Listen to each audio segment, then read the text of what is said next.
என்னை பொறுத்த வரைக்கும் எல்லையற்ற மனுஷங்கிறது என்ன அப்படின்னா,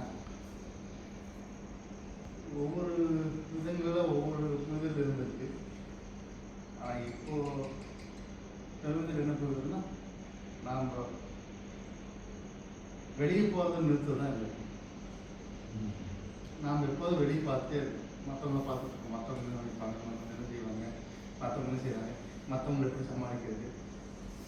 உலகத்தில் நான் எப்போவுமே ரொம்ப கஷ்டமாக இருக்கும்போது ரெண்டே விஷயம் தான், ஒரே விஷயம் தான் நினச்சேன். என்னென்னா, உலகத்தில் ரெண்டு விஷயம் தான் இருக்குது. ஒன்று பொருள்லாம் இருக்குது, மனுஷங்க இருக்காங்க. ரெண்டு தான், வேறு எதுவும் இல்லை. எதை வேணால் பிரிங்க, என்ன வேணால் பண்ணுங்க. மற்ற எல்லாம் ஒன்றா பொருள் இருக்குது. பொருள் நாம் சமாளிக்க வேண்டியது. ஸோ மனுஷனை சமாளிக்கிறதுக்கு தான் நாம் பண்ணிடுறோம். ஸோ சமாளிக்கிறதுக்கு தான், மற்றவங்க சமாளிச்சுட்டு தான் நான் எப்போதுமே வாழ்க்கையில் பண்ணிடுறோம்.